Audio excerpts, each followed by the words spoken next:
దేవునామ స్తోత్రం. ప్రియమైన దేవుని పిల్లలారా, మనము పర్ణశాలల పండగ 7వ దినమునకు దేవుడు 7వ దినమునకు సిద్ధపరచుకున్నారు. 7వ నెల 15వ తారీఖు నుండి 7 దినములు పర్ణశాలల పండుగను ఆచరించుడని దేవుడైన యెహోవా మోషే ద్వారా మనకు బయలుపరిచారు. ఈ పర్ణశాలల పండుగను 7 దినములు ఆచరించి 8వ దినము పరిశుద్ధ సంఘముగా కూడుకొనమన్నారు. మనం లేఖనాలను ధ్యానం చేసే ముందు చిన్న ప్రార్థన చేసుకుందాం. తలలు వంచండి. మహాగణుడా, మహోన్నతుడా, నిత్య నివాసి అయిన మా ప్రియ పరలోకపు తండ్రి, నీ బంగారు పాదములకు స్తుతులు స్తోత్రం చెల్లించుకుంటున్నాం. ఇంతవరకు మీ దయారెక్కల కింద కాచి కాపాడి భద్రపరిచి మమ్మల్ని సజీవ లెక్కలు ఉంచి ఈ దినము నా తండ్రి మరి పర్ణశాలల పండుగ 7వ దినమునకు మమ్మల్ని సిద్ధపరచుకున్నారు. తండ్రి పైన దేవా, లోకమందున్న జనులందరూ కూడా నాయనని ఈ పండుగను ఆచరించి నా తండ్రి నీ నామ మహిమార్థమై జీవించాలని మరి మోషే ద్వారా మాకు బయలుపరిచినందుకు మీకు స్తోత్రాలు. ఇప్పుడు జరుగుతున్న సన్నిధికి మీరే తోడుగా ఉండి ఆది నుండి అంతవరకు ఆదిత్య వహించి నడిపించి మీ నామానికి మహిమ తెచ్చుకోమని యేసు పరిశుద్ధ నామములో వేడుకుంటున్నాం తండ్రి. ఆమేన్, ఆమేన్. ద్వితీయోపదేశకాండము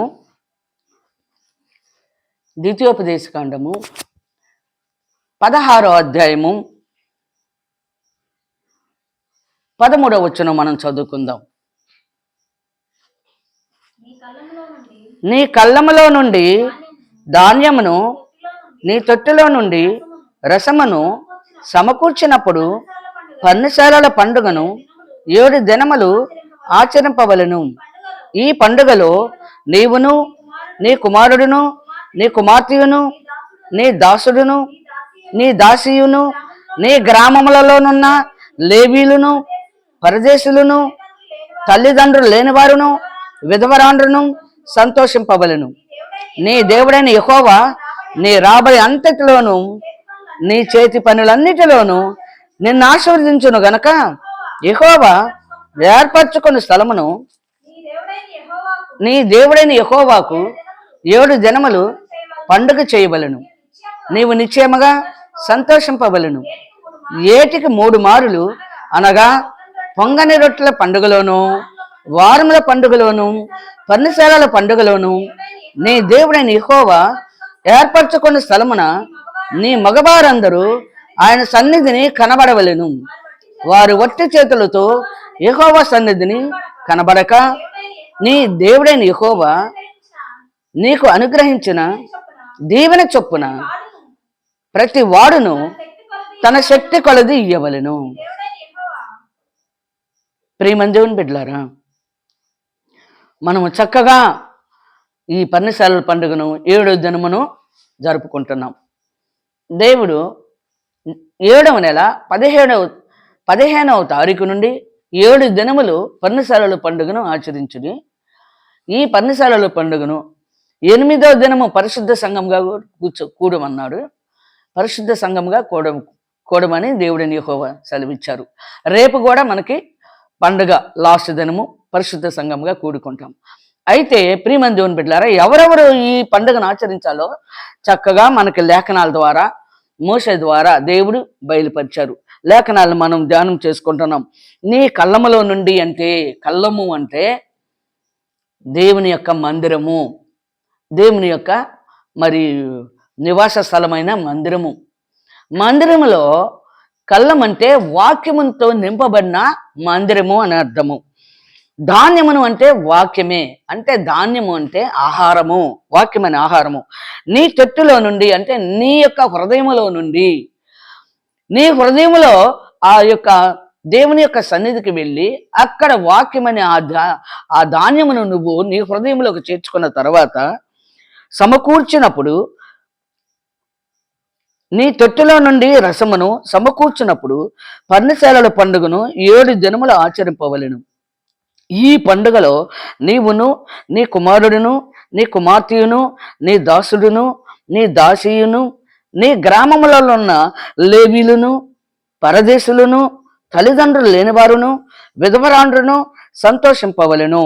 నీ దేవుడైన యెహోవా నీ రాబడి అంతటిలోను నీ చేతి పనులు అన్నిటిలోనూ నిన్ను ఆశీర్వదించును గనక యెహోవా ఏర్పరచుకొను స్థలమున నీ దేవుడైన యెహోవాకు 7 దినములు పండుగ చేయవలను. నీవు నిశ్చయముగా సంతోషింపవలను.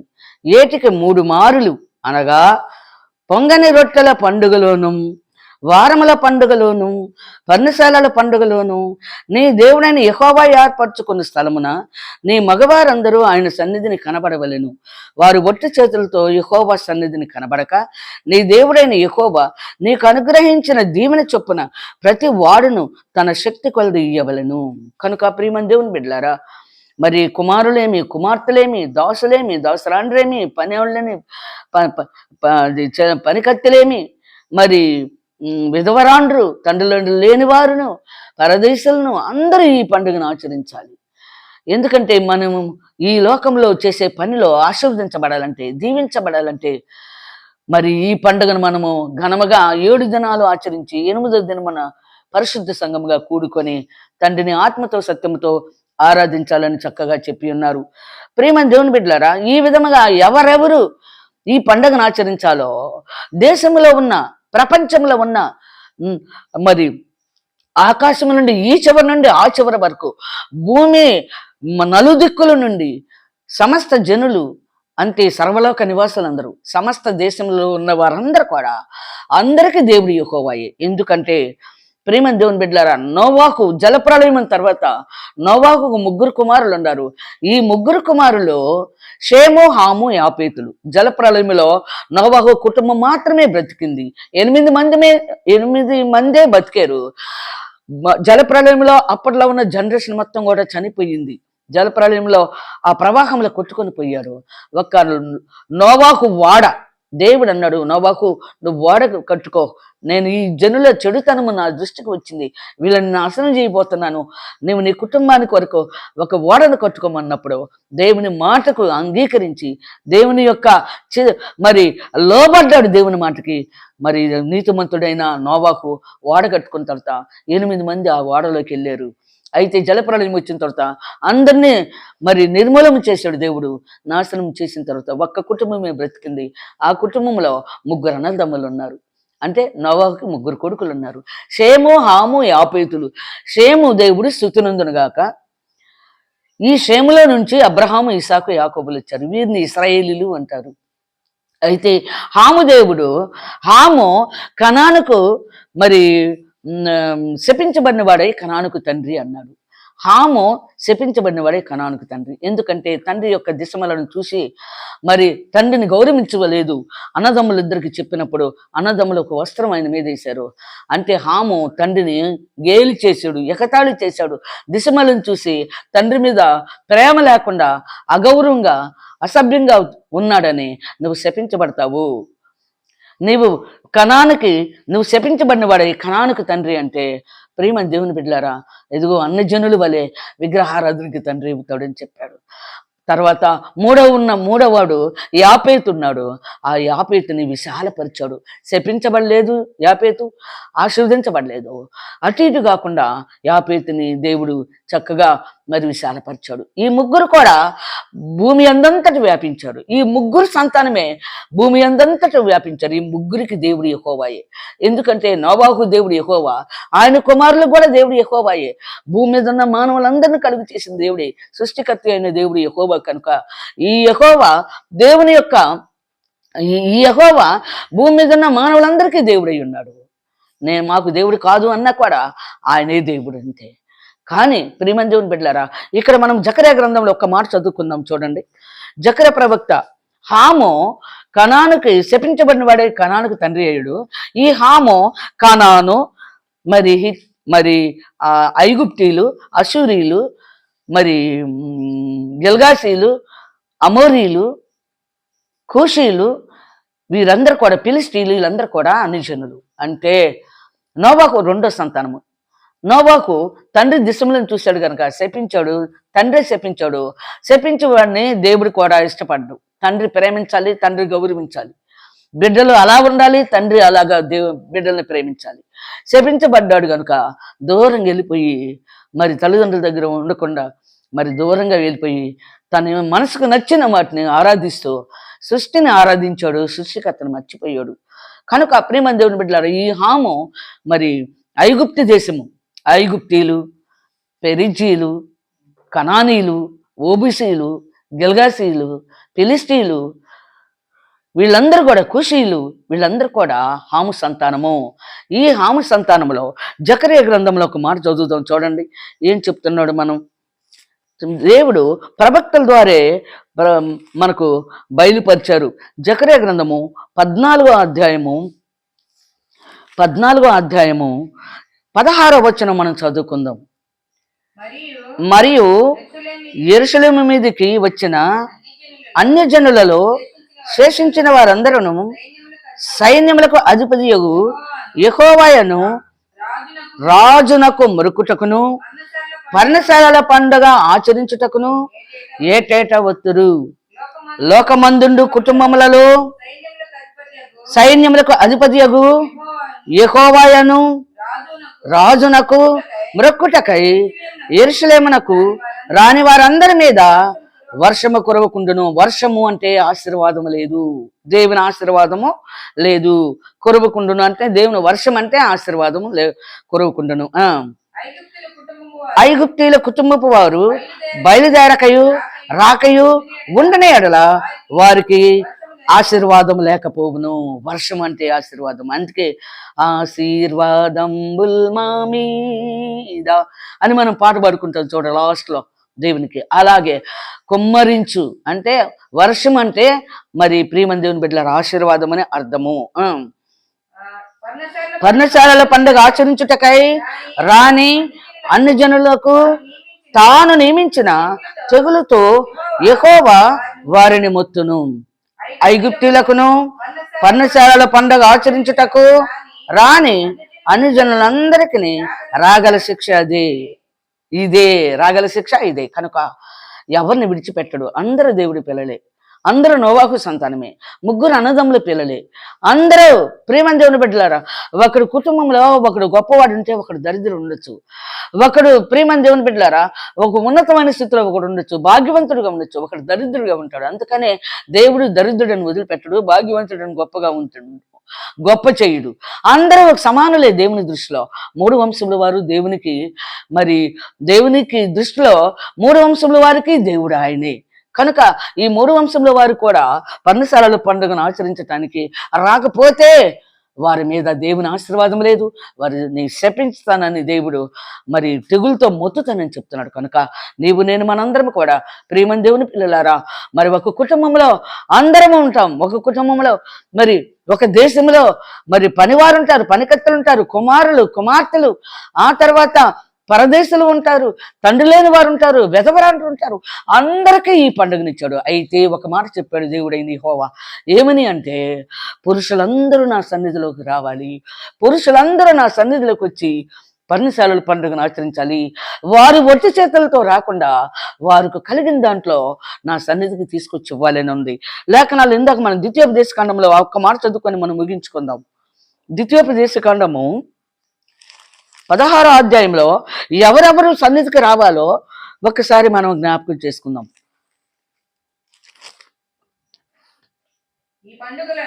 ఈ పండుగలలో నీవును నీ కుమారుడును నీ కుమార్తెయును నీ దాసుడును నీ దాసియును నీ గ్రామంలోనున్న లేవీలను పరదేశులను తల్లిదండ్రులు లేని వారును విధవరాండ్రును సంతోషింపవలను. నీ దేవుడైన యెహోవా నీ రాబడి అంతటిలోను నీ చేతి పనులన్నిటిలోనూ నిన్ను ఆశీర్వదించును గనుక యెహోవా ఏర్పరచుకున్న స్థలమును నీ దేవుడైన యెహోవాకు 7 దినములు పండుగ చేయవలెను. నీవు నిశ్చయముగా సంతోషింపవలెను. ఏటికి 3 మార్లు అనగా ఏటికి ఎన్ని మార్లు? 3 మార్లు పండుగ. 3 పండుగలు ఇచ్చాడు దేవుడు అందరికీ. 3 వంశముల వారు ఈ పండుగను ఆచరించాల్సిందే. అనగా పొంగని రొట్టెల పండుగలను, అంటే పస్కానబడిన పులియని రొట్టెల పండుగ అంటారు. మొదటి నెలలో వచ్చే పండుగ. మొదటి నెల 14వ తారీఖు నుండి 21వ తారీఖు రాత్రి వరకు పస్కానబడిన పులియని రొట్టెల పండుగను ఆచరించమన్నారు. వారముల పండుగ అంటే 7 వారములు లెక్కించి యెహోవాకు పండుగను ఆచరించమని లేఖనాల్లో మోషే ద్వారా బయలుపరిచారు. పర్ణశాలల పండుగలోను నీ దేవుడైన యెహోవా ఏర్పరచుకున్న స్థలమున నీ మగవారందరూ ఆయన సన్నిధిని కనబడవలెను.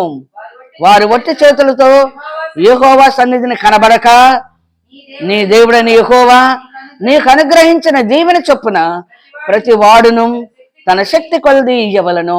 దేవుని పనిలో వేల మంది లక్షల మంది వస్తారు. 3 వంశముల వారంటే వేల మంది లక్షల మంది దేవుని సన్నిధిలో పండుగను ఆచరించడానికి వస్తారు. వారందరినీ చక్కగా మంచి ఆహారం ఇచ్చి వాళ్ళని పంపించాలంటే మరి దేవుని సన్నిధికి మరి దేవుని పిల్లలందరూ కూడా పురుషులందరూ కూడా చక్కగా వారికి కలిగిన దాంట్లో కొంత భాగాన్ని తీసుకొచ్చి దేవుడికి ఇయ్యాలని దేవుడు కోరుకుంటున్నాడు. అయితే ప్రియమైన దేవుని బిడ్డలారా, పురుషులందరూ కూడా 3 పండుగలకి రావాలని లేఖనాలు ఒక్క మాట చదువుకొని మనం ముగించుకుందాం.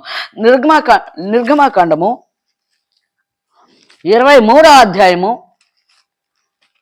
చూడండి ఏం చెప్తున్నాడు దేవుడని యెహోవా. ఆయన మాట వెనకపోతే ఊరుకుంటాడా? ఎవరు వచ్చినను రాకపోయినను, వారు వినను వినకపోయినను, నా మాటలను వారి మధ్యలో ఒక ప్రవక్త ఉన్నాడని వారు తెలియబడినట్లుగా నా యొక్క మాటలను వారికి వినిపించండి. వినను వినకపోయినను.